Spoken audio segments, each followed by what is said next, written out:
Would you close the door, please? Thank you. First on our agenda, thank you for coming. My name is Cliff Weiner. I'm president of the POA. First on our agenda is we're going to stand for the pledge to the flag and then remain standing for a moment of silence for our first responders and our men and women overseas fighting to keep our country safe.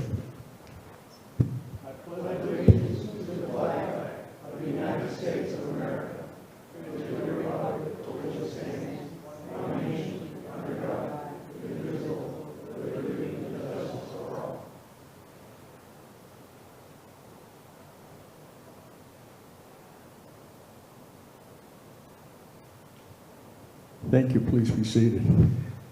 If you have a cell phone, please put it on off or airplane mode or vibrate or something so it doesn't disturb us. Thank you. Next on our agenda is the reading of our minutes of January 18th at Laurel Manor by our Secretary, Reb Benson. All right. Thanks, Cliff. Good evening, everybody. Usually when we go over the minutes from the previous months, we try and just get the highlights of those minutes so you don't have to listen to me for 10 minutes talking up here. So we'll keep it a little short here. Some of the highlights included, we have a section where it's on questions and answers, and one of the questions that was asked was, is anything on the villas in Hacienda South, what's happening with that? The answer was no, but suspected developer is waiting on the final plans for where the Hacienda Hills Country Club was until seeing what is approved by Lady Lake Council for the Spanish Springs Town Center. The developer submitted apartment plans for Spanish Springs shortly after Lady Lake had rescinded the 1987 Town Center agreement about how the Town Center would be facilitated and whatnot. So nothing more on that at this point in time. You know, one time they looked at apartments, another time we had heard that it was looking at potentially going villas or whatnot. So. And obviously we have someone right from Lady Lake sitting right over here anyway, so he knows what's going on with it, or will be going on over time. Our speaker last month was Dick Campbell from the Villages Regional Hospital Foundation. He's the president of it, CEO, or both combination, whatever one you want to go with there. And he discussed what the foundation was all about. Some of the highlights were that the foundation looks at different than many other hospital foundations due to its makeup and support of mainly the older age population. It is involved with a lot of hands-on, hand-holding kind of operations. The foundation is sitting very good. It has about $14 million in cash reserves that has developed over its time since its inception in April of 2013. And they continue to support all the organizations that provide assistance and support to the foundation. They have a variety of programs to help with donations, one of them being a hospital room naming. They have collected over $8 million to date. They have targeted a $16 million program for that. And even the Property Owners Association is part of that, which has a name for one of the rooms there and donates on an annual basis accordingly for that. The foundation sponsors 2 activities each year. The Lake Sumter Cycling Club, again, a healthy, get active kind of a program out there. And then they have their annual gala. It's usually a black tie event, but obviously the last couple of years have kept them from running such an occasion, so they've gone more virtual with it. Their auctions run a little bit different at those black tie events, or now virtual kind of events, because most of the items that they have for auction are donated items versus a lot of auctions buy something and then try and make enough money back through the auction process. The foundation runs 3 businesses. One of those businesses is the thrift shop in Lady Lake. So if you're ever over in the Lady Lake area in the thrift shop, know that the foundation is running that, and obviously anything you do associated with that is helping the foundation. They also have a scholarship program providing about $2,000 per year for 4 years to qualified students. They look at students from South Sumter, Wildwood, and the Villages Charter School, and to date they've provided over $600,000 to 47 individuals to help them in their health care professional needs for schooling and whatnot. They've also developed a mentor program where they help each of the students associated with that as far as a volunteer for that.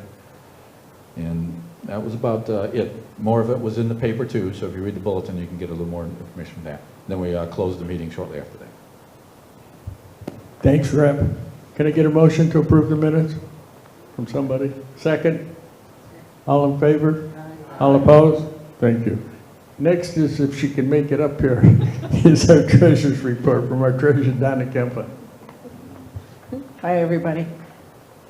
Blue line. Okay, so for January, we had revenues of $35,972.98. We did a membership mailing for renewals, and thank you all. It was quite successful, and that's where the bulk of our revenues came from for last month. So hopefully they'll continue to come in, so.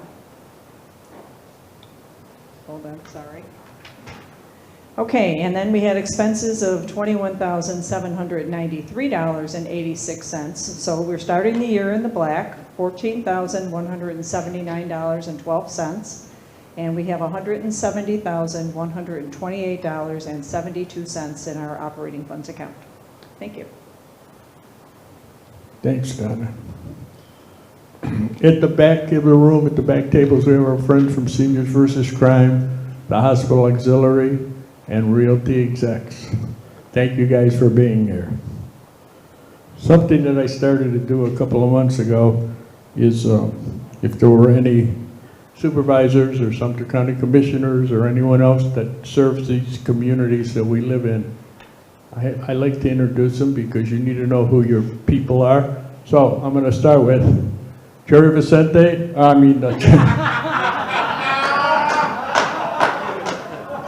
my apologies. Jerry Felici, my vice president, is on the District 5 board. Sal Torname is on the District 8 board. Steve Lapp is on the District 7 board. Mark Hayes is on the District 4 board. Reed Panis is on the District 5 board. Jim Ritz is the mayor of Lady Lake. Andrew Bilandaro is on the District 12 board. Did I miss anybody? Oh, and Andrew Curtis on my board, on the District 6 board. I happen to be on the District 4 board. I'm not introducing him until later. I don't think there's anybody I missed. We have one of our Sumter County Commissioners who's on hiatus now. Gary Search is there. Soon, hopefully, he's going to be back.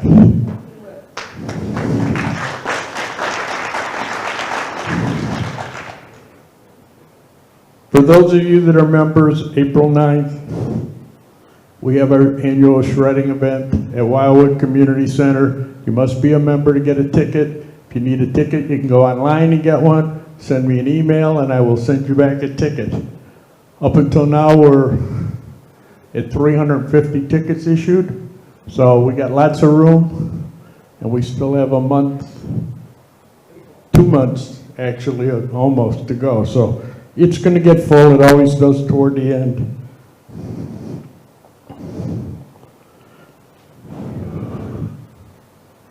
Oh, we started live streaming our meetings in June. So if you can't come to our meeting, I'd rather have you come, but if you can't come, you can watch it live stream. I will tell you that Chief Kane was here in August with our previous district manager. We had 1,727 hits on one meeting, which is pretty impressive. We're averaging about 450 for the rest of the meetings. So it really is working. I'm sending that out. I said it because our district manager's here. I know budget process is coming up on the districts pretty soon. We brought it up last year at the districts. It got turned down. The district meetings should be live streamed or at least videotaped and put on so you could watch them afterwards. And they didn't think it was worthwhile. Well, I think I have some statistics now to prove that maybe it is worthwhile and they should reconsider because people are watching it. And I have had in this room 10 people and 375 watch it live stream. So it really doesn't make any difference how many people are sitting here. What's important is how many people are watching it and getting the information. Just a heads up so you know I'm coming. Yes. E-notifications. I talk about this all the time. If you haven't signed up for e-notification with the district, you're making a big mistake. especially with hurricane season coming in June. It's the most important thing you're going to do. You're going to get more information than you ever wanted. You're going to stay abreast of things. It's really important. Go to districtgov.org and you can sign up. It's probably, in emergencies, really important. The other thing that I talk about every single meeting is the Vial of Life that we partnered with the Sumter County Sheriff's Department to try and get people to take one.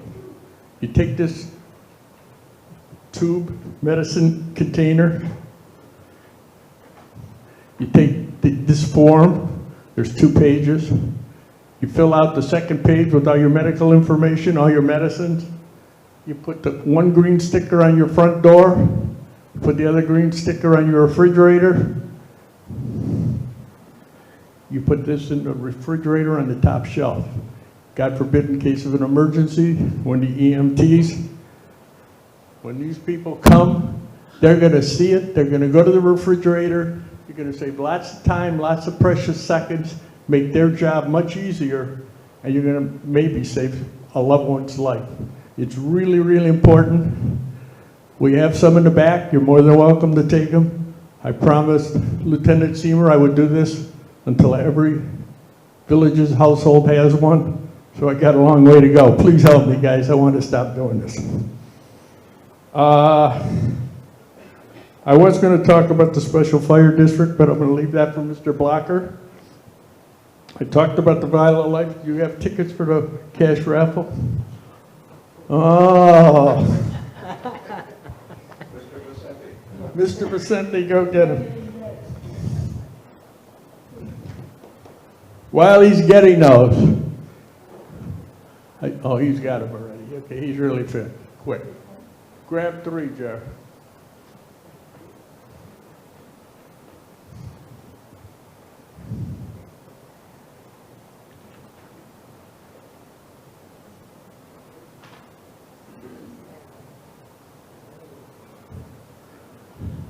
Thank you.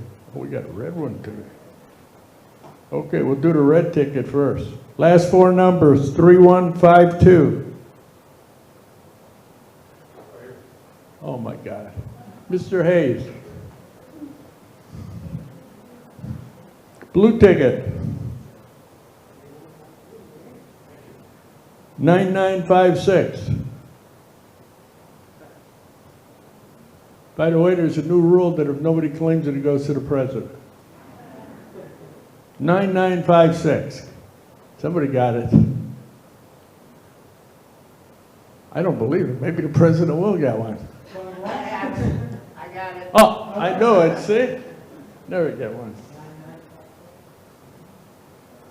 Blue ticket 8615. 8615.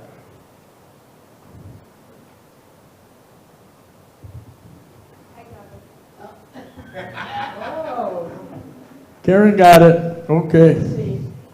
Okay, next on the agenda is the open forum where you can ask a question. We'll try and answer it. If we don't have an answer, we'll get one for you. So a couple of the board members will come around with a microphone and you can ask a question. Raise your hand if you have a question.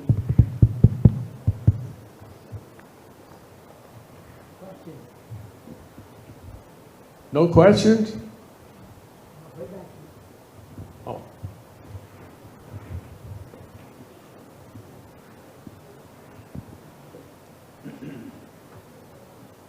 Good evening. Yeah, my name's Mike Gerwells. I live in Fernandina. I'm going to ask this question about a lot of information that's obviously in the Daily Sun these days about Mr. Miller and Mr. Search. And I took a lot of faith into what the POA did, in my view, to endorse those 3 candidates for our county commissioner. So my question is, what kinds of things did the board here look into to help them decide that these were the right people to serve in our county commission? Thank you. We and when I say we, it was mostly me, talked to them, interviewed them, got their points of view on many things. And let me say this before I start. I thought in this country you were innocent until proven guilty. And until the trial is over, that's going to be my stand, and I still stand behind the 3 people that I endorsed and the POA endorsed for Sumter County Commission. Let's wait and see what happens. Unfortunately, the Daily Sun has convicted them before they've had their trial. That's not the way it works in this country. I'm not going to say a whole lot because I don't want to ruin anything on their behalf. So ask me that question after the March trial, and I will answer it.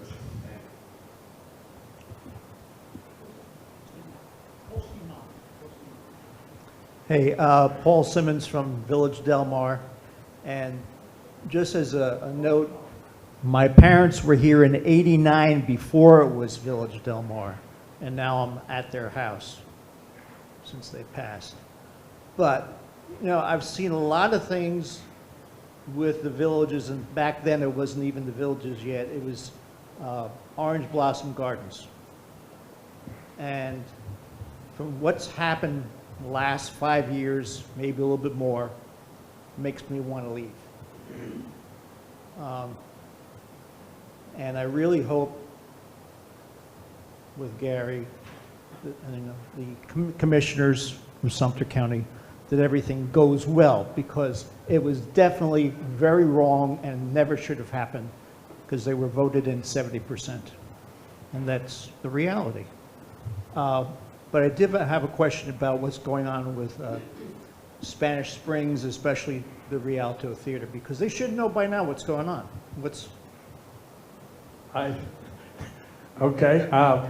We happen to have somebody who has no more information probably than I do. Is that correct, Jim? That's right. Okay, and Jim Ritz is the mayor of Lady Lake now. I don't know if you have anything you can add, Jim. I can tell you that their permit expired a year ago, and they've done absolutely nothing. I take pictures every few weeks through the back doors to see if anything has changed in that building. And if it is, I'm going to have it red tagged. Anything else you want to know? Just, was anything done to improve that building, or did they get halfway through it, or? I have no idea. The permit they had was to refurbish the Rialto, and it expired a year ago. They have made no effort to make any kind of changes, and I'm going to ask the question later today. So they never redid the bathrooms or anything like that? I have no idea. All I can see is down the hallway. The carpet is out. There's new drywall on the walls and on the ceilings. That's all I can see. And if I could say one more thing, the villages did submit plans, I think in October or November, expecting to get the permit in their hand. It has to go before the planning and zoning board first, then it has to go through the commission. And it may not go very far. Has it gone through anything? Pardon? Has it gone through anything? It has not gone anywhere. Okay. So, there's your answer. Well, I'm sure he will, but he's going to get asked questions too, so we'll wait.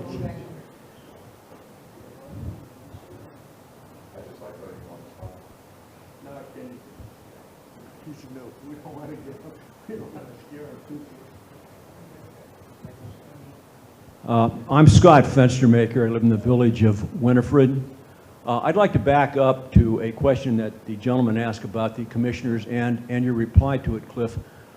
You mentioned a trial in March. There will be a hearing on March 25th on the 2 motions to dismiss.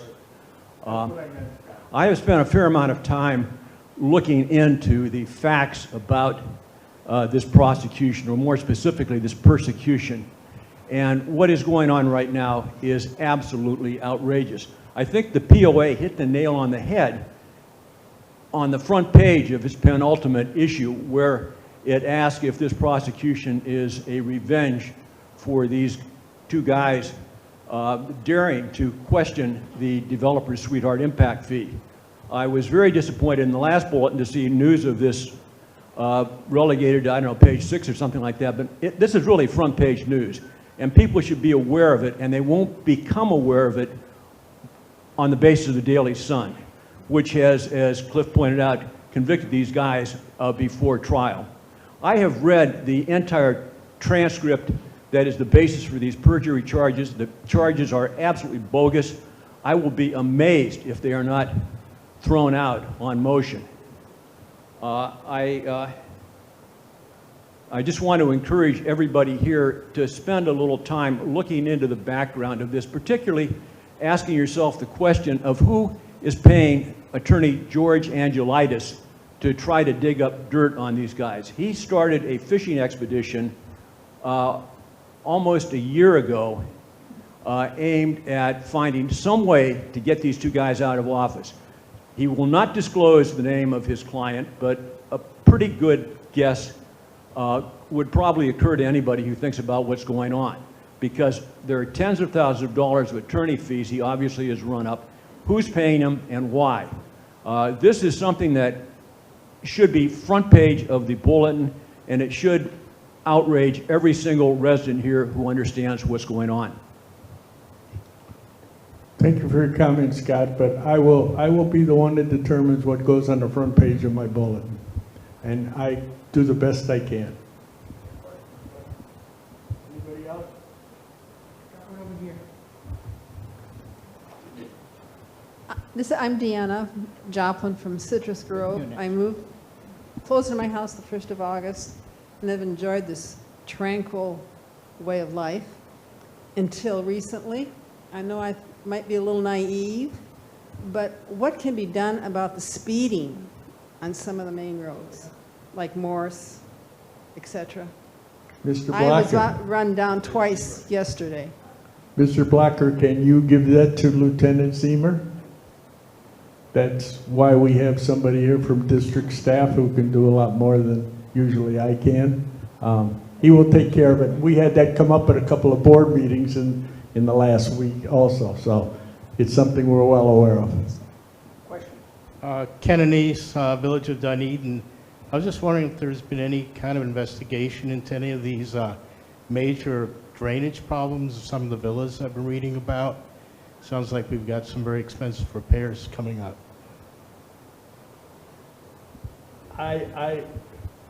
Well, it was brought up yesterday at POA, at the POA meeting. I can't talk a whole lot about it because there's another District 4 supervisor in the room, but okay, all right. Because of the sunshine laws, and we're both on the same district board, we're not allowed to talk about things that might come before us. Our district manager's here. I don't want to make sure I do anything that's wrong that gets me in trouble. District 4 also has the same issue with the Solier Villas that was at our board meeting this past Friday. It came up yesterday at PWAC. I personally have some issues because it seems like pipes are failing. As you all know, District 4 had a sinkhole problem where 2 houses got destroyed, and it cost us $1.5 million to fix it. And we had to raise our assessment fees for our residents by 20% in order to cover it. I'm not quite sure it was a sinkhole. It started as a sinkhole, but there's many reasons why sinkholes can start. There's no way to ever get to the bottom of it as to whether it's a pipe or not, to be honest with you. But it's happening far too often and in too short a span of time. Solier Villas are about 4.5 or 5 years old. There's some issues in District 9 and 10 with the same thing, and 2 of the villa or 3 of the villa complexes there that might not even be 5 years old. So I'm not quite sure. I will tell you that District 4 has asked district staff to contact the developer to see if they want to help in any way in this repair that we're going to have to make, and we'll see what happens, and we will let you know. So far, we've gotten no response. and I'm really not sure we'll get one. But we're gonna try. I hope that answers your question. I really don't have an answer. People smarter than me have to find out what's wrong with that, that's for sure. But, well, and that's a possibility, okay? And it just seems to be happening more and more often. So, nothing's off the table, believe me when I tell you. Could you ask Mark to come back in? Any other questions? Yes.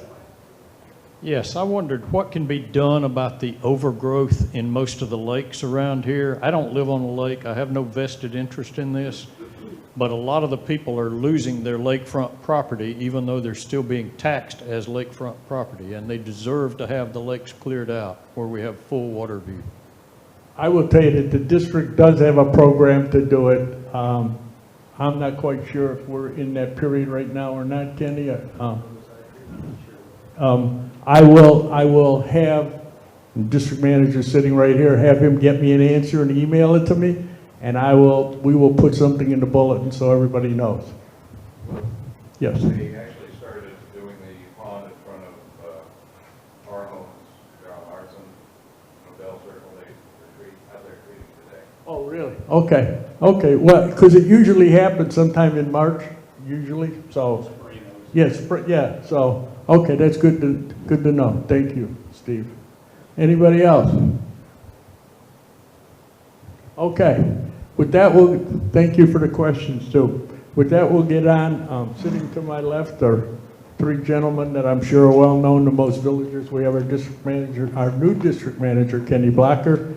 We have my favorite fire chief, Chief Kane, and his #1 man. So they are going to talk about things in the villages, and I assume since the fire department gentlemen are here, we're going to hear a little bit about the special fire district. So it should be interesting. Save your questions. We'll have questions afterward. Mr. Blocker, the floor is yours, buddy. Yeah, you can use it. Thank you, Cliff. Jerry Verlisi. Okay, thank you. You know you'll never hear the end of that one. I know. Yeah. I have to live this down over, I'll have to quit. Yeah, That's yeah. one way to get rid of me. Well, very good. Well, thank you all for having us out. Cliff, thanks for inviting me to come out and speak to you. Cliff and I spoke a couple months ago, I guess, when we heard of Mr. Bear's departure. And the Center District did appoint me as a new district manager, so Cliff invited me to come out to kind of give a little bit of feedback as to how we see the district moving forward, what type of organization are we going to be putting forth together to manage the districts. And then also, it was important for me to also bring along the fire department, Chief Edmund Kane and Deputy Chief Jim Goodworth, to kind of talk about the special fire district and where that's going. And even before that, starting in October, the service will be providing before the special district even comes up to the ballot. So there's a lot of good stuff to talk about. And the first thing I just wanted to kind of talk about through the PowerPoint is a couple different ideas and topics that we'll talk about tonight. The district government management, the organizational structure, customer service, communication, planning and growth, and the budget, and then of course the fire district. So some of the things, before when Richard was here, efficient, effective government, transparency, those things haven't gone away. We're going to try to enhance those, right? So we always want to believe effective and efficient government and transparency is key. But we wanted to go over some kind of themes this year for us, especially as we start our budget process. So of course our core values, hospitality, stewardship, innovation and creativity, and hard work. But one of the pillars that we're looking at, there's 4 of them this year for our budget and our budget planning. Customer service. So we're always looking to see how can we enhance that customer service experience. Whether can we do better for the resident to make sure that their experience is better? Can we have more locations? We always look at different ways and different avenues to experience that. Growth. We all know we're growing.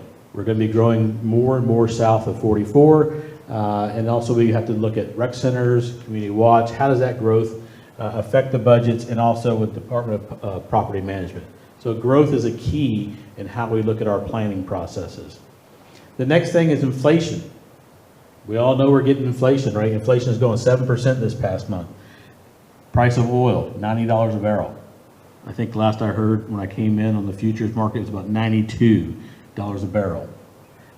Gas, I understand gas should be about $4 a gallon by summertime. Things continue to rise.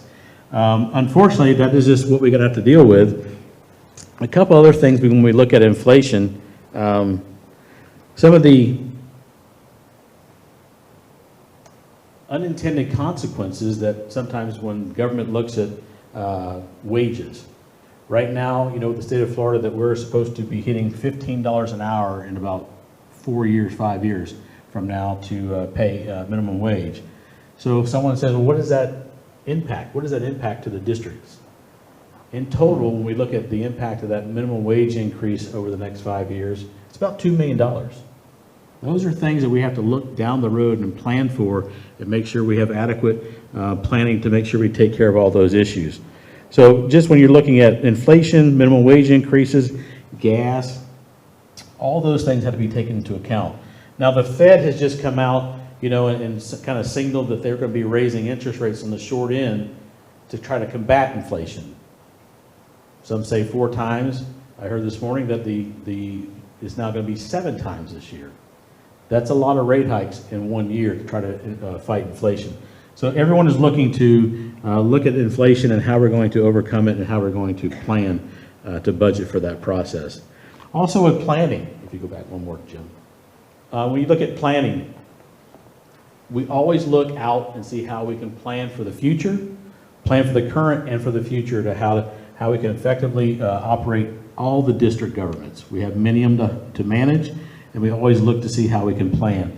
A lot of things that we're planning on is our assets. You know, Mr. Bear always kind of would talk to people and say we have 2 billion assets, horizontal assets, and we always have to look to see how are we making sure that we maintain those assets and plan for future assets.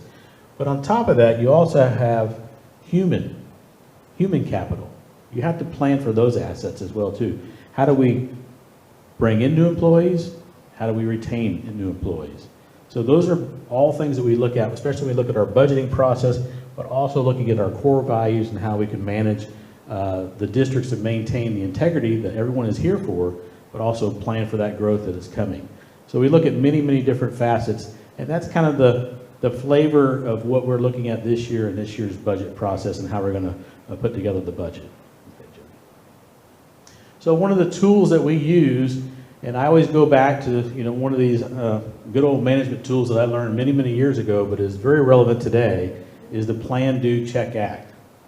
So you plan it. You establish baselines, you identify priorities, you set improvement goals and standards. That's the baseline. That's what you start with when you're good planning.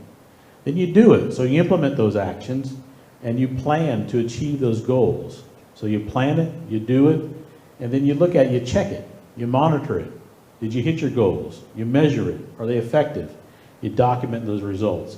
So you plan, do, you check it, and then you act. So you evaluate it, you implemented the lessons learned, and you modify as needed. So I always look at, you plan it. Without a plan, you don't know where you're going.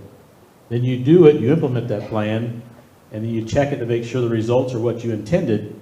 If they're not, how do you make changes? How do you continually improve the process? And I think that's one of the hallmarks of what we look at every day is how do we get better? How do we continuously improve the process to make this the best place around? Okay. So as we looked at our organizational structure, we had to look at how we could organize efficiently, but also effectively to manage all the district government departments as well as all the district boards. So I did have Ms. Carrie Duckett elevated to Deputy District Manager and maintaining her line of departments that she manages, including we added Recreation and Parks and Golf under her portfolio. And then we elevated Ms. Brittany Wilson to Assistant District Manager as well as Mr. Bruce Brown. So we looked at the span of control and the span of control and how you manage the districts, how you manage the departments. And we came up with this organizational structure that we believe is right for today, but also right for tomorrow, and to be able to manage the growth as we see it. Next one. So, just a little recap. I know everyone knows this, but I always like to go over it. Who are we? Currently 14 residential districts, 3 commercial districts, 2 utility districts, and 2 committees totaling 21 effectively meetings a month, board meetings a month that we have to manage and maintain. We got the Village Center Community Development District, Sumter Landing, and Brownwood. But also we have the Amenity Authority and Project Wide that report to Sumter Landing and the Village Center. Then we have districts 1 through 14, and then we also have 2 utility districts, North Sumter County Utility Dependent District and Nawawa Utility Dependent District. The current demands on that future growth allow for the opportunity to always reevaluate the structure. Remember, we always look for continuous improvement. Plan, do, check, act. How can we continuously do better? All the boards and committees now will be managed by the district manager, the deputy district manager, and the assistant district manager. So we looked at it, how could we effectively manage all the district boards today and looking at the future for future growth. And I just wanted to throw out there, the operating budgets right now total approximately $400 million.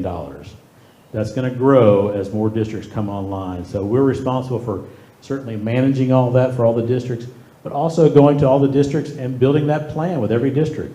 Because that's what your budget is. Your budget's a plan. The plan delivers on how you're going to operate throughout the year. And we put together all those information each year for all the districts. So when we looked at the management of the district boards, we kind of divvied them up essentially in this fashion. So Ms. Wilson will now be overseeing districts 5, 6, 8, and 11. Mr. Brown, Inscud, Wood, districts 9 and 10.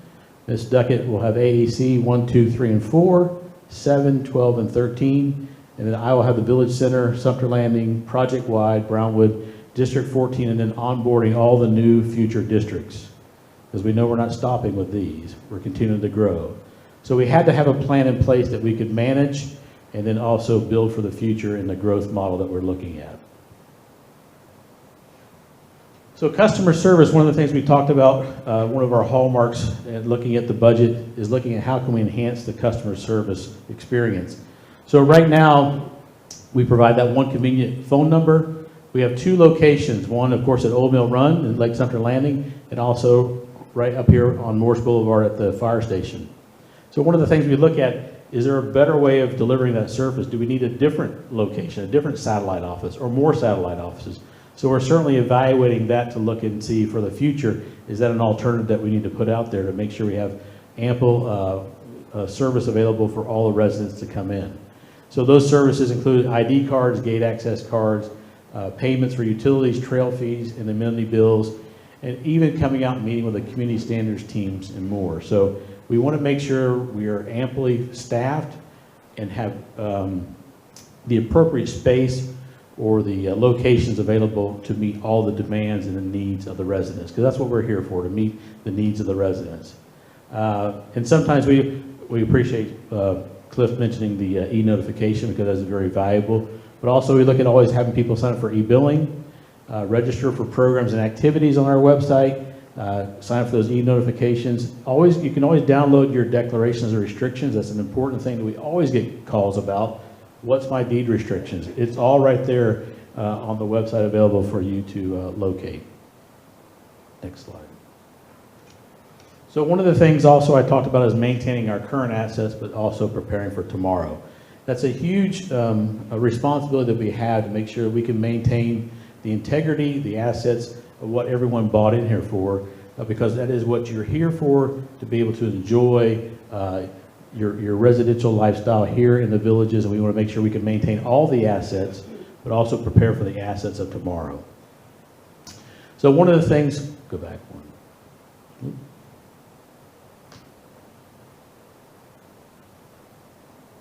All right, so he's a fireman, not an IT specialist, but go forward, go forward.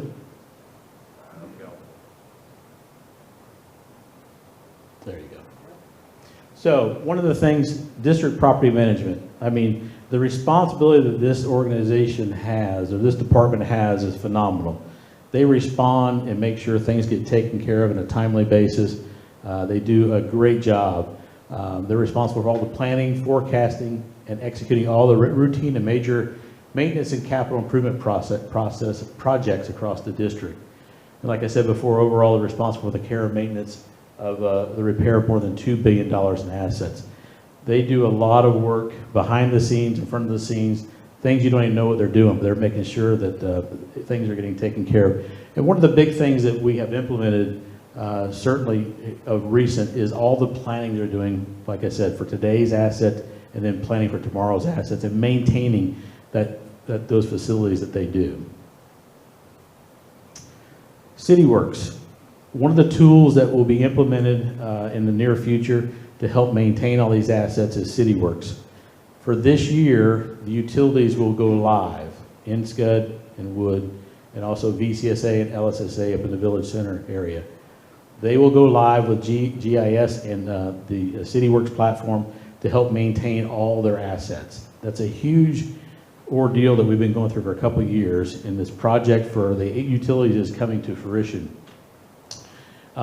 They'll have in there all the data for all the work orders, all the data for the capital improvements, everything to help manage those assets on the utility side. This also will hopefully come live in 2023 for all the DPM assets, whether it be rec centers, gatehouses, et cetera, to start being able to manage and maintain all those assets in one software package that'll give all the data they need. That'll be phenomenal to help manage all those assets as well as also budget for all those assets. Sports courts renovations. This has been a big task that they took on this past year. You can see that they've completed dozens of sports court renovations. If you've been involved in any of those or seen them, they've turned out beautifully. They've really done a good job. They've been using, I can't think of the product name, but it's been a phenomenal product that they've been using to maintain and redo these sports courts. Hopefully this year they got over 150 of them scheduled to be redone this year. We're trying to get back up to date on all these and then maintain them on a regular schedule for routine maintenance and also routine renovations. So there's been a lot of work being done out there on the sports courts. So here you can see the shuffleboard renovations. They've done 76 of them. Full renovations, removal of all the play surface cracks, patch repairs.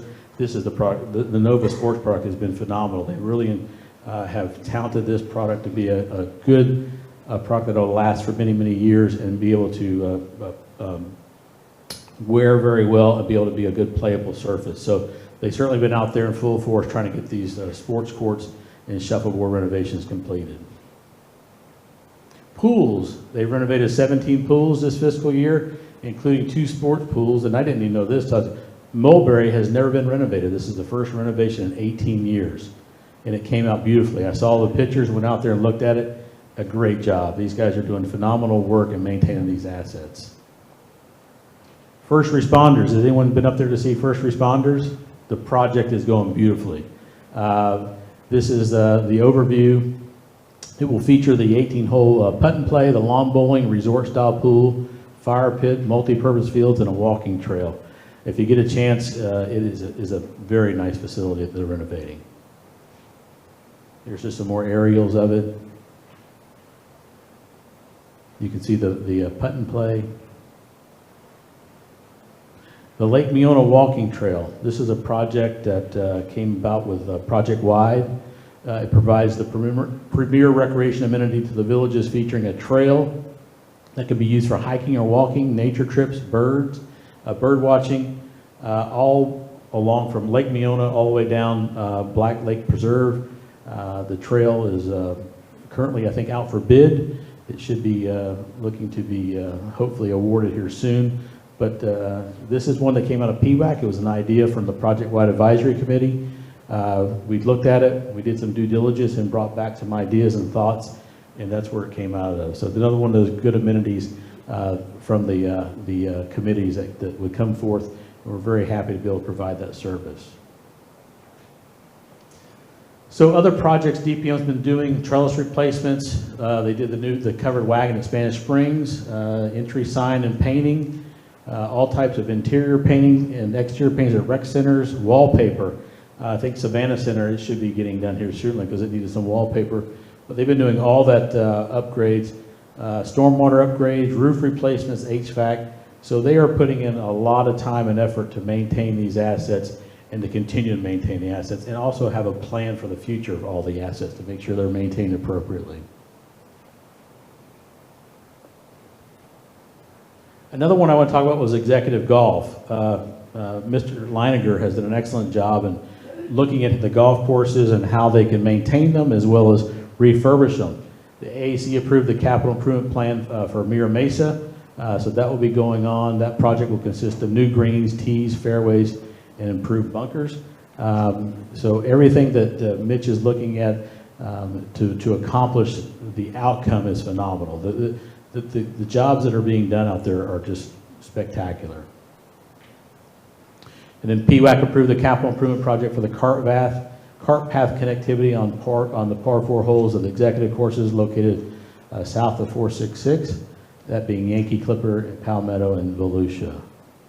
So we're always looking for improvements. We're always looking at how we can improve the process, make life better for all of us here, all while being very transparent, open communication, and just trying to do the best that we can to maintain the integrity in which everyone lives here. So that was just kind of a flavor of what we're looking at today. I think that's the big thing is one of our hallmarks that we're moving into is just good, proper planning. You know, the old saying, the 7 Ps. Hopefully I don't have to repeat that, but I think we all get the idea. Proper planning prevents. It is just good planning to make sure that we all, you know, the budget supports the plan, and then we execute the plan, but we always do it continuous improvement. Plan, do, check, act. I think it's very important we always fall back on those hallmarks to make sure that we put together the best that we can for everybody. So that's kind of my little 15 minutes of fame, so to speak. Before I ask Edmund to come up and kind of go through the fire district, first of all, I just want to thank everyone for their support of giving Sumter County the information that they needed to make the decision to help us come away with our own fire department, and then also give us the opportunity to do the transport. Huge victory, and I just want to thank all of y'all for your support. Cliff, you led the charge, and we do appreciate that. Now the next thing is we got to get the special fire district going. So as of Monday, it passed the first hurdle in Tallahassee at the subcommittee level. It goes Friday to the next committee. So we're hoping to get through Tallahassee with a positive outcome. Once it gets through Tallahassee, then of course it comes back to you as the voters of Sumter County and the fire district to vote whether the fire district gets implemented or not. That's kind of where we're at in a nutshell there. So I was just going to have Chief Kane kind of go over some more aspects of the fire district, and then certainly if you have questions, we're certainly here. We won't run out the door too quickly, but it depends on how tough Cliff gets on me. So thank you very much. Edmund? Yes, sir. Can you all hear me back there? Great. I can take that one. So, good evening, everyone. My name is Edmund Kane. As Kenny said, I'm the fire chief with the Village's Department of Public Safety. Kenny took some of my speech away already, but I'm just going to reiterate it again. For the last 8 months, it's been a whirlwind here in the Villages, not only with the growth, but with the fire department, the ambulance service. And I'll reiterate what Kenny said. If it wasn't for y'all's support and the public, we would not probably be here tonight to talk to you. So as the fire chief, I cannot thank you. I don't know how much for your support over the last 8 months. It's been tremendous. So as Kenny said, we're going to go over some information about the fire department. Okay, great. So as Kenny also stated, Representative Haig filed the bill for the 191 Independent Fire Control District within Florida. It went up in front of one group the other day. It was a very short vote. If it lasted 4 minutes, that was probably longer than we anticipated, but it went through without any issues. So as Kenny stated, there'll be several more votes that will occur with the legislative group. It goes on to the governor. Hopefully he'll sign off on it, and then in November of 2022, there will be a general election held for a referendum within the Villages. As we go through this presentation, we'll show you the boundaries and some of the makeups. In addition, if everything goes as planned with the referendum, the governor, the legislative body, we will hopefully turn everything on in October of 23 We'll be working on a plan in between now and then to implement and also to keep you, the residents, informed of what we're going to be doing in the near future. Next slide. Oh, you've got it up there already. Thank you, Vanna.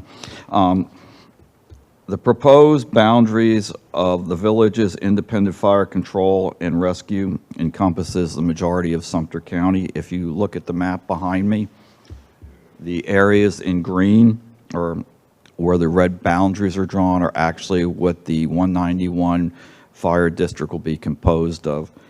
Areas, for example, of Lady Lake, Fruitland Park, soon to be the city of Leesburg, and Wildwood. Those are all contractual areas and have been for a very long time.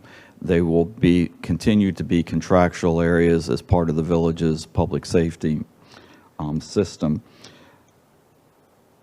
So everything outside of that red boundary will be that of the control of Sumter County. We will still continue to provide them backup service. Next slide, please. Okay. So funding for VPSD is currently achieved from the village's amenity fees, interlocal agreements for service, interlocal government transfers. The main part that we will be focusing on with the independent fire district would be generating revenue with the allowance of up to 1 mil ad valorem assessment and a simplified non-ad valorem assessment of $124 per property per parcel, combined with a 0.75 cents per $1,000 of relatively improved value of that particular property. In addition, amenity fees will still be utilized. Interlocal agreements outside the boundaries of the villages, example, Fruitland Park, Lady Lake, will be also contributing to that. In addition, ambulance transport revenue will also be utilized for those expenses. Next one, please. So now we're going to talk about the ambulance deployment update. I will tell you, finding ambulances right now are like finding cars, including fire trucks. We were just told the other day on a fire truck that we're looking at approximately 22 months of delivery time. We were actually able to locate 12 ambulances throughout the country through one vendor. They're in the process of being built right now, awaiting the chassis. So we are working on staffing matrix. I will tell you the larger engines, the aerial devices will still be utilized. They will still also be equipped with paramedics and licensed as paramedic units within the system. We have already received our COPCN for ALS transport within Sumter County. We'll need to update our paramedic license for that. In addition, we're working on a mutual aid agreement with Lake. As I stated, we've already accomplished the big step with Sumter County. Marion County will be utilizing a mutual aid agreement with them, and in the very near future, we will be processing the paperwork with the state of Florida EMS office to upgrade our permitting for the transport side of the world. We have already reached out and made contact with the billing company and are working on a contract for them. And we are also working on a new contract for medical direction in the state of Florida. To provide paramedic services, you must have a medical director. So we will be utilizing Dr. Fraunfelter, who is based out of Ocala and works at the trauma center there and has many, many years of pre-hospital care overseeing of Marion County Fire, City of Ocala, some other departments. So we're very fortunate to have him. So the timeline, January 22, we requested from the board the purchase of 12 ambulances and the equipment to go in those. We are working on SOPs right now and EMS protocols. February of 22, we submitted to Sumter County the request for 12 radios to go into those ambulances. That was granted. In April of 22, delivery of 11 transport units from 10-8. That is the company that we are purchasing them from. Working in May to get approval of Dr. Fraunfelter's contract with the board. It will start training in June through September of the staff. We're very fortunate one way that a large amount of our present staff has spent time working on ambulances. So we'll do some orientation not only with them but the rest of the staff to bring them up to speed. working on the mutual aid agreement with Lake and Marion County, and the 12th truck should be delivered hopefully in September, and October 1 will go into service with those 9 ambulances throughout the system. We are also looking at some software with Sumter County as far as being able to identify when we should be moving units. So it's a constant, and we will just keep evaluating. But as I said earlier, thank you very much for your support through this whole endeavor. So, any questions Yeah, from I myself? have one to start.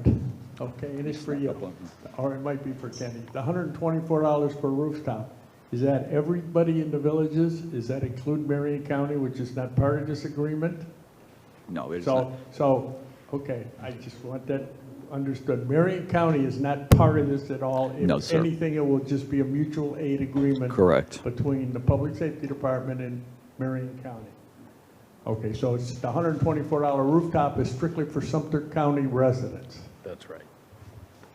I just want that on the record out there so people understand. Okay, any questions? Absolutely. Okay, I'm sure there were. So, you got a mic? How you doing, Kenny? Got a question for you. Being your favorite CDD in the villages, I noticed you called up District 14. In accordance with current agreement, District 14 will become part of PWAC. When will we expect to see their attendance at PWAC and the funding from them into PWAC? Well, I think as we've stated previously before to your board and to everyone else who's asked, District 14 hasn't even got any assets to even join PWAC with, and that is a decision that District 14 will make whenever they broach that subject of joining PWAC. They haven't even issued any debt. They have no assets under their books to even join PWAC with, but that'll be a conversation for their attorneys to discuss with that board when they want to join. So you're saying that despite current agreement, that District 14 may not become part of PWAC? I'm saying that's a decision District 14 will make when they're asked a question from their attorney. But our current agreement calls for them to join us. If they current- don't join us, there is a potential that that agreement will become null and void. I guess that's why you have attorneys who want to argue agreements, but I'm just telling you, District 14 will join when they appropriately decide to join PWAC. It's the same conversation we've been having. I just wanted it a little more public.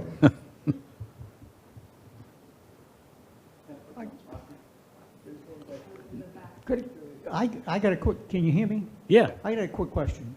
Now, I saw one of those slides up there with all the funding and where the funding is coming from. You have the support of people. They voted for a new fire district. What you have up there is a list of funding coming from a lot of different sources. When are we going to get an estimate For what? of non-recurring costs and recurring costs?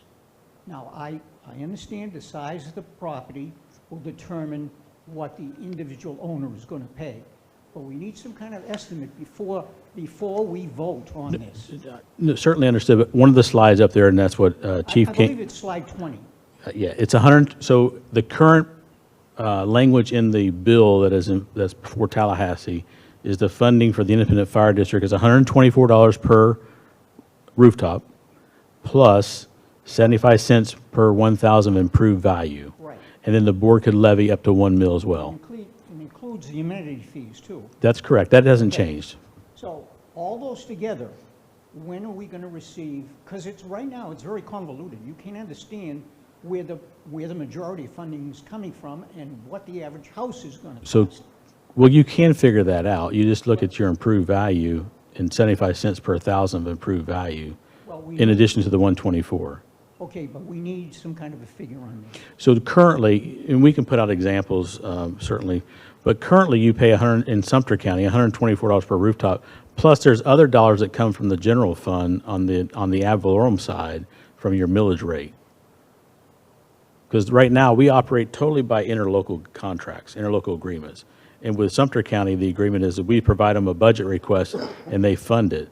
And they just fund it out of general fund accounts or the 124 plus the general fund. back to us for operations. Do you think we could get one figure on this? It will not be one figure. It'll be broken down by the 124 plus the improved parcel value. But there was a line saying that if the state wanted more money, we would have to provide it for the fire district also. No, the language in the bill is such that this is the methodology, the simplified methodology that's being proposed. The voters will vote on it, but the voters would have to vote if we had to raise that at any time in the future. So just for instance, if you had a $100,000 home, it's 124, and you would have 100,000, that's the improved value, divided by 1,000 times 75 cents. I'm sure the people don't want, the owners don't want to compute every little Right. thing. We want one number We if we can- can. We want one estimate. We can put out some examples for you. Kenny, part of what he said was, part of what you pay in your non-ad valorem taxes to Sumter County now comes back to you. That's right. But when this special fire district is created, that's going to go away because they're not going to get that. That's going to go to the special fire district. That's correct.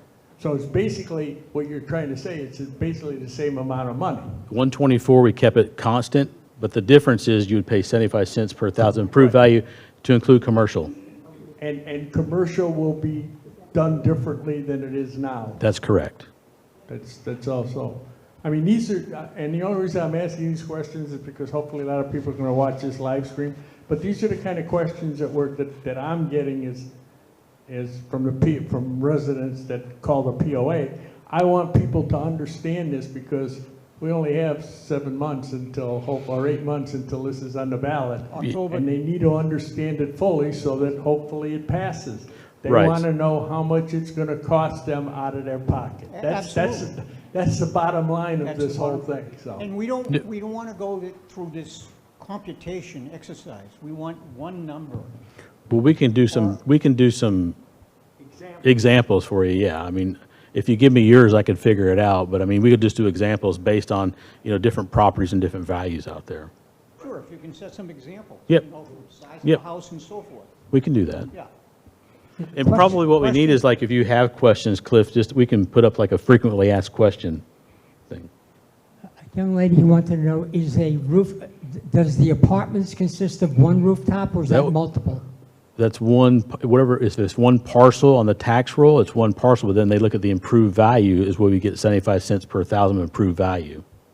Okay, but the apartment complex is first considered as one. If it's one parcel, I don't know that answer. If it's one parcel, though, yes. Okay.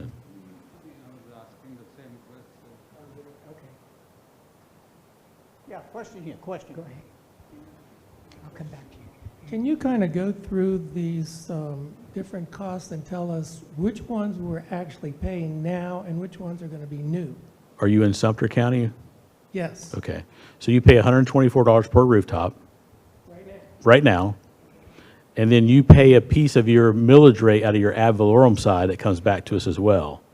Probably, and I don't know this, I can just estimate somewhere around 0.55 to 0.60 mils. Estimate is what I figure comes back out of your taxable value of your millage rates. Used to go to Sumter County, but now we go to... Well, it does go to Sumter County. We work by a contract with them, an interlocal.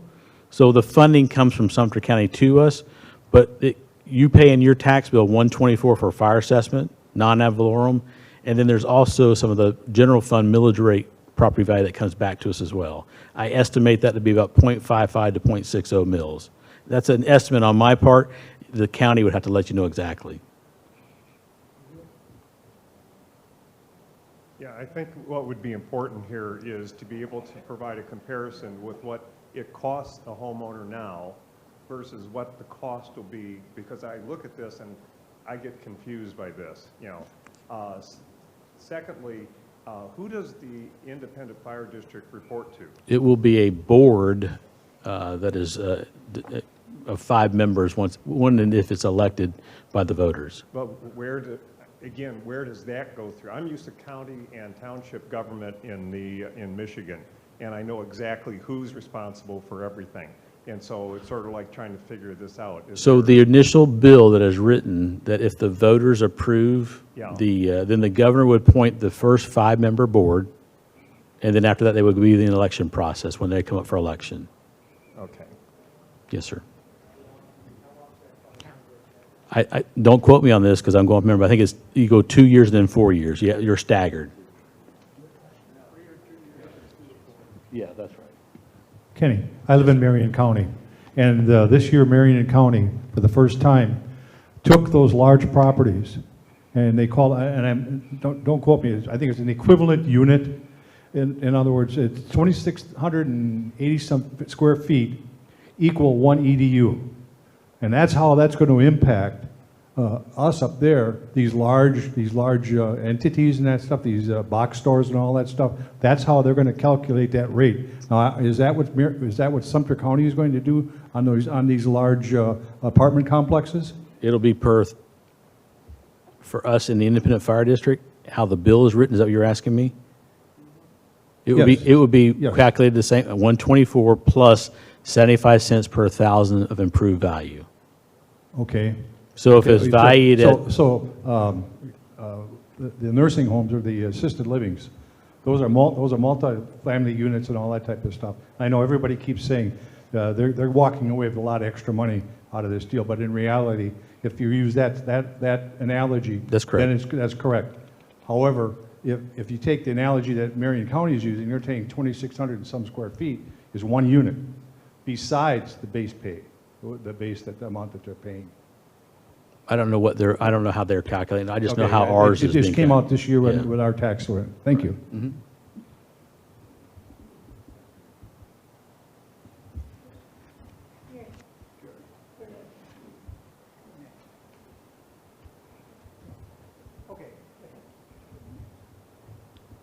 I've been here since 2006. Can the villages even, and I've heard a number of build-out dates. Can the villages even stop growing? Can they stop growing? Can you stop growing? Is that Can even I stop possible? growing? Well, we will manage into perpetuity. I mean, we're going to continue managing the districts that come to us. But are you asking, can the private side quit growing? I guess that's a question for the developer. I guess that's where it should go then. Right. Do you have any connections to the developer? I certainly, I do talk to them on an occasion. Do you have any idea where, I mean, are they going all the way to the Keys or what? Yeah, they don't disclose that to me. Yeah. Yeah, right. Yeah, they don't disclose all that. The They don't next disclose square's their gonna be future Coleman plans to me. Prison. Yeah. I do have a couple of questions. Because it's in my town, I would like to know what's going on with the Rialto Theater. Yeah, that I don't know either, because that's the private side. That's what? That's on the developer side. I don't have nothing to do with that. You don't have anything to do with that? Which villages are you with? The district government. District government, okay. All right. I guess I'll have to talk to somebody else. People are not, just like the gentleman said earlier, there's not as much holding me here as there was 10 years ago. It's not the same place. Right. Pass that on to whoever you need to pass it on to.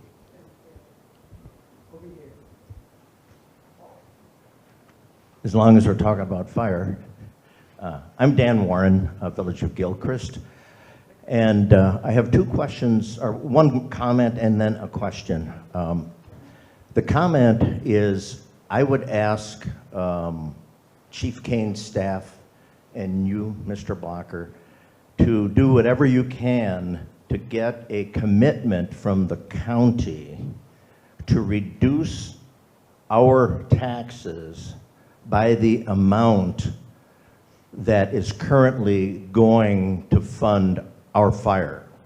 I think that that's a very, very important piece of the puzzle. Talking to Chief Kane a little earlier, that's like $10 million. And I know that that's the county's purview, but you guys are on the front lines here, And I think that that's a quid pro quo and is very important for our citizens to understand. Just a comment on that. I understand where you're coming from and certainly agree with you, but they will hear it more from you when you come in this meeting on the county commission, just like you did to separate the two fire departments. They heard you loud and clear and they reacted to that. That's the best voice that they could hear. Well, I would agree with you, but you guys are on the front lines and you've got a lot of communications and leverage with those I hear folks. you, and certainly will communicate that, Yeah. but they hear from the people is what gets it done. Yeah. And then the other is, there's a lot of folks in Lake County and Marion County that I think in the beginning thought that they were going to be included in the district, and I know they're not. What is the reason that they were not included, to help people understand? I live in Sumter County, so it doesn't affect me. Sure. So special districts, especially for fire districts in Tallahassee, are not looked upon very favorably. When you cross into different municipalities or counties, they are really not looked upon favorably. So the idea was to get this thing passed. We focused on the majority, about 94% of the square miles right now that we service is in Sumter County, and then continue on with our interlocal agreements with the other municipalities and counties. That was the reason. Okay, so it was a strategy That's thing correct. to help it pass. That's correct. Okay, last question, different subject. In the news today, PWAC approved a new Gulf agreement. I don't know what the right term is. Trail fee and tea time agreement. Yeah. And I'm curious, priority members paid an amount, $750, something like that, and the trail fee was included in that. That's right. The current proposal does not include the trail fee. So will the Gulf priority membership be reduced by about $140, which is the trail fee? You want to answer that, Mr. Lapp? No. No. I'll answer it. No? Yeah, that was not our decision to make. That's the decision of the private golf owners, and they made that decision. Well, so that's a 20% increase in revenue for the developer, correct? For the owner of that company, but they lost, the decision was that we would get our money from the trail fees based on the proportionate share, but this their decision whether to raise or increase their championship priority memberships. Okay, I'm not sure I understood that. Where did the trail fee go under the current system? To the developer. Oh, to the to the owner of those golf courses. Okay, all right. Then maybe I misunderstood. I thought it went to us, to the district. It will now, starting May 1st. Okay, all right. Thank you. You're welcome. Sure. I'm Brenda Hager. I live in the village of Virginia Trace.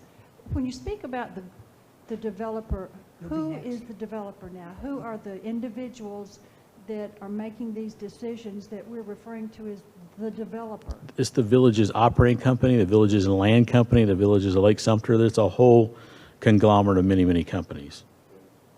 So the developer is a conglomerate of companies. That's correct. We just generically refer to him as the developer. We just generically refer to it as the developer. Hello, Sonny Williams from Live in Amelia. What does the term relative improvement value mean? It is market value less land value. If you look in the property appraiser's website in your tax bill, it should have market value and have land value. Just take the difference. Yes, ma'am. Well, another question to follow up on this lady's comment here. Do you ever see the fire district appointed board becoming residential? Or will it stay in perpetuity? No. Appointed by the developer? No, it'll be first appointed by the governor and then come, and I don't remember how they're staggered, 2 or 3 or 3 or 2, 2 and 3. At the next election cycle, then they'll be elected by the voters of the independent fire district. So there will be a residential election? That's correct. On that board? Yes, in 2 years. After let's 2 hope and then 4, yeah. 2 and 4 years. The first 3 seats are 2 years, and then the last 2 or 4 or vice versa, whichever, yeah. Well, they try to get 3 on. Okay. Okay, is what they try to do. Wait a minute, how come the fire chief's not getting all the questions? I don't know. He paid us to have to make you answer.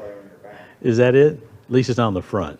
I just have a comment. Sure. This seems to be just going round and round, and it is ending up the same way, like we are paying the maintenance fee. All the homeowners pay 99%, and the commercial properties pay 1%. And this is what it seems like is happening again with this fire district business. I don't, is that just a comment, or I don't know there's a question in there, but I think it was just a comment. No, it's just a comment. Okay. Just a comment. Thank you, Mr. Vicente. Oh. For the fire department, Oh, good. when I moved here, I'm almost positive there was an ambulance in the fire station that's on Paradise. Is that number one station? I don't remember what the numbers are. And there was a substation on Griffin Road near 441 that had 2 ambulances. Are those ambulances coming back at any time? First of all, there was never an ambulance at the Paradise Station. There was a rescue and an engine assigned to that station through the village's public safety. The substation that you're talking about on Griffin, you're going to have to direct that to Lake County EMS. Actually, Lake County Fire now is overseeing EMS. So we augment the system with the non-transport rescues and engines that we have now. So I have no idea. I know the closest ambulance to the villages now is coming out of the Lady Lake Fire Station, Station 52. So how does, right now we're paying $124 on, I just checked my tax bill. And what's that going to mean for me? Is that all going to go to you, or is some of it's going to go to the lake? That will go. That will go to us because it's in the boundaries of But the what about villages. if the ambulance comes from Lake County? You pay a municipal service taxing unit right now for the Lake County EMS portion, and I don't have the bill in front of me, but I think it's about 0.46 mils. Check your tax bill. I think it'll say ambulance service or MSTU or something for ambulance. Check. I didn't see one. Okay, Kenny, just one quick, yes, Mr. Vicente. A request more than a question. Sure. And it deals with the question on the Rialto Theater, because I'm hearing that same question along with Brownwood. Now, though you don't have... I'll ask the question if that's what you're going to say. And get back to Cliff so he can publish it? I have 3 questions here now I owe Cliff answers to. Well, thank you, sir. You're welcome. That's it? No more questions? Okay. Thank you, Kenny. Thank you, Chief Kane. Hope you found it informative. Before you guys all run, I just want to tell you a couple of things. Next month, our meeting's at Laurel Manor. It's going to be Cheryl Chestnut, the operating officer of the Villages Regional Hospital. Should be very interesting.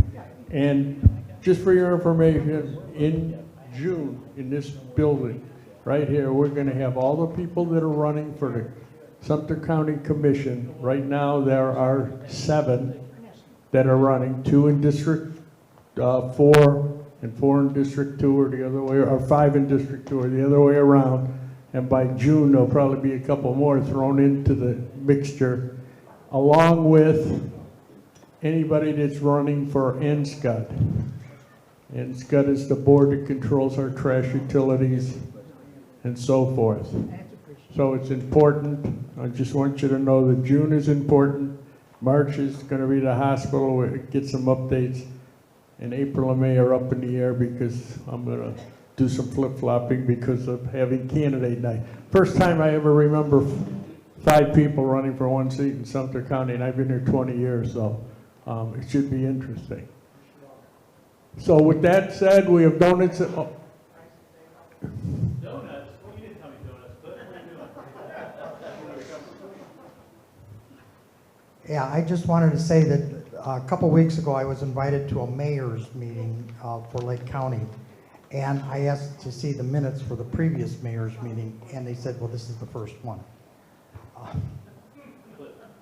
There's a clue there. But anyway, one of the things that came up in there was all the municipalities, 14 municipalities, talked with the commissioners of the county and said what they needed. And the commissioner that started this, Commissioner Parks, he and our town manager are in an agreement to work on things like Rolling Acres Road, Lake Ella, and Cherry Lake Road, and perhaps 25, to bring them up to a good standard to where they can be usable and not have traffic flows problems, and then give them to the town where we can maintain it. Because we get all the questions, but we can't fix anything. And they're gone. The developer, I don't know if you know where Duck Lake Road is, but it's where the printing press is on Rolling Acres. That is a parcel that is owned by the villages, and it actually extends out to the center of Rolling Acres Road. So we actually had to route our water and sewer underneath and across and around Duck Lake Road, but we need to get that fixed. Anyway, thank you. And for that lady, just so you know, the developer is the Morris family, if you want to know. And I'll say that again, it's the Morris family, Mark, Jennifer, and Tracy. So they're the ones that are making the decisions. Pardon? And the grandkids, you're right. So with that being said, thanks for coming. Donuts in the back, and hopefully we'll see you next month. Oh, by the way, before you all leave, how many of you live south of 44? 1, 2, 3. Wow. Okay. Okay. Thank you.